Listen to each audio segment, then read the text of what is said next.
Hello and welcome back. It's still Rubbin Minds Live on Channels TV, and I am starstruck. Everybody gets to enjoy this every Sunday. So, as a stepping presenter today, I'm having to deal with the celebrity, and you know me, I'm quite professional. When we meet in all these professional circles, and we're working, and you know me as a PR specialist and all the other things, red media and co that we do. So we're always like, hi, how are you? And talk about work. And today you're sitting here, and I'm supposed to ask you some tough questions that the people I haven't heard before. Wow, okay.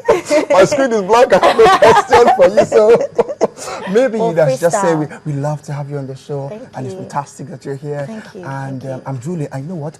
I'm waiting for the comments. You know, when this video goes online, people will say, "Oh, look at him, Julian. Look at the way he's looking at her." You know, you can't even ask Tiwa Savage floored him. Anyway, let me ask you this question quickly.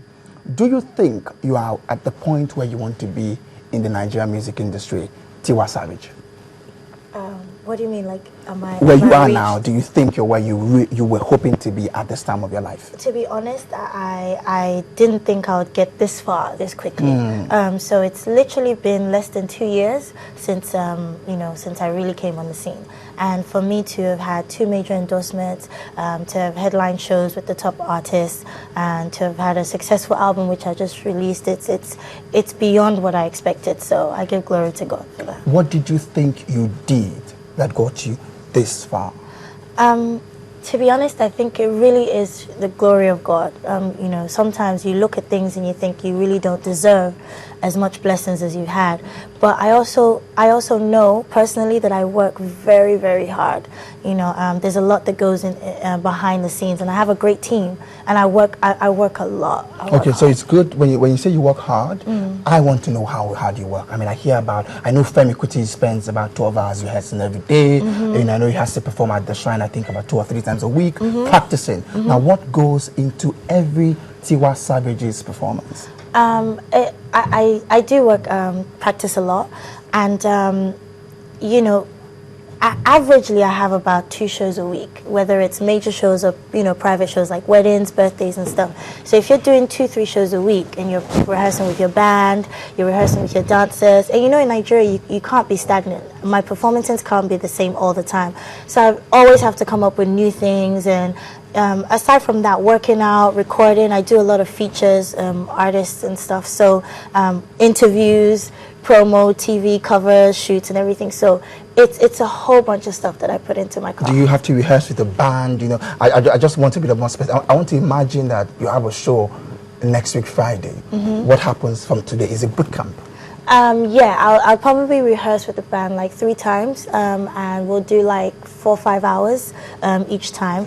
And also, aside from that, I forgot to add, I'm still signed to Sony in America, so I still, write songs all the time that I have to submit to them. So aside from what I do here, I'm in the studio every week for hours, and I just had a song. I think it actually is on the billboards, R&B with Chrisette Michelle. It's called Couple of Forevers. You wrote that, or you sang it? You wrote it? I wrote it, and I also just wrote another song for Fantasia, actually. Nice. So and I'm always writing, so roughly about 10-15 songs a week that I have to submit to them, and so people don't see that side. How many? Yeah, so sometimes they don't pick any, sometimes they pick. So the more you submit, the more your chances are. Sometimes you feel that because of all the work you do internationally. I know one of the songs you wrote was nominated for, was it Grammy last year? Yeah, it was on the album that was nominated. On the album that was nominated. Do you sometimes feel you should be more of a celebrity because of that international part of your life, or not?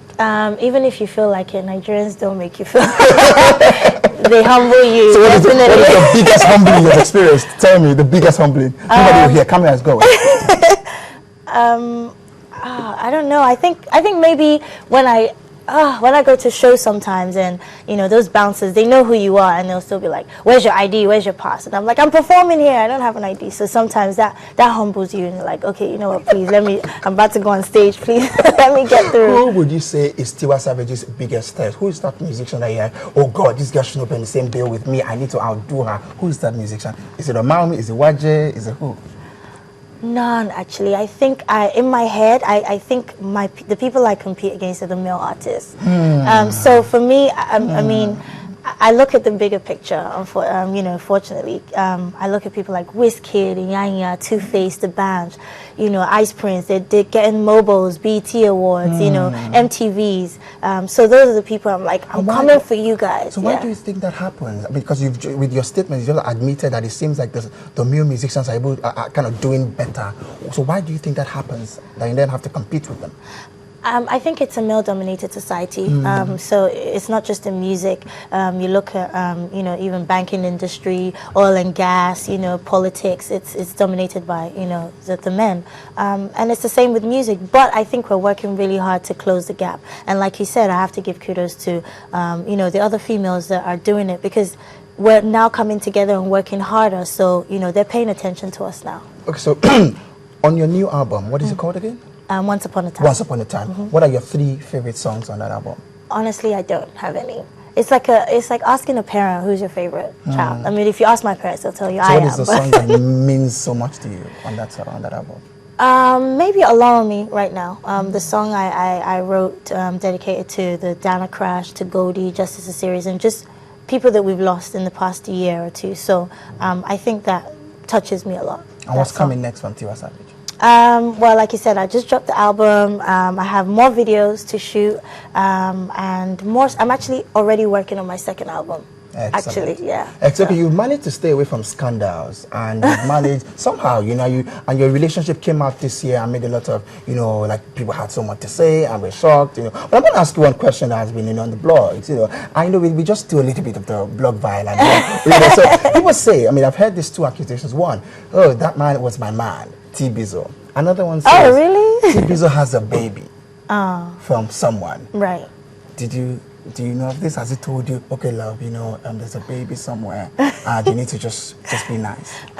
Unfortunately, because of my career, I know that I'm an artist and I have to be in the limelight. I can talk about myself all I want, but because he's not in the limelight and I don't like to discuss that part. So you'll have to invite him and ask him. All right, I love that. Thank you. And of course, I'm sure you'll be rooting for child, not bride. You know, if you have such strong opinions about women and about it being a male-dominated society, right. I'm sure you'd be. Right. Well, I mean, what is your take on it? You know, I was away when the whole thing broke out, and it's something I really want to look into. I want to look at the specific legislation. Okay. Obviously, it's something I think we have to come together and speak up and fight against. And it's actually very, very sickening to think that, you know, that's what's happening. But, yeah, I don't have any kids of my own yet. But I can't even fathom the idea of that being the case, like having a child that young, being married off. Thank you. All right, thank you, Tiwa Savage. And of course, to all our guests who've been on the show today, it's been another packed edition of Rubbin Minds. And I'm going to quickly read this excerpt and leave you with that from Tabia Prince's article on Child Not Bride that says, "But we, the youth of Nigeria, will never cease to believe in progress and progressive religion. We will never cease to believe in one Nigeria. Every child who goes to bed hungry, every jobless graduate, every young person who dies in a plane crash due to negligence, every person who dies on our bad roads, in our poorly equipped hospital, every Nigerian who, despite all of this, believes in change. It is called the audacity of hope. We all have hope in Nigeria, and we hope that one day things will be treated and people will be respected the way they should." It's Rubbin Minds. Thank you for watching the program. You can join the conversation on Twitter, #Rubbin Minds. You can follow us at YNigerTV, or you can visit our website, yniger.com/TV. Till we see you again next week, same time.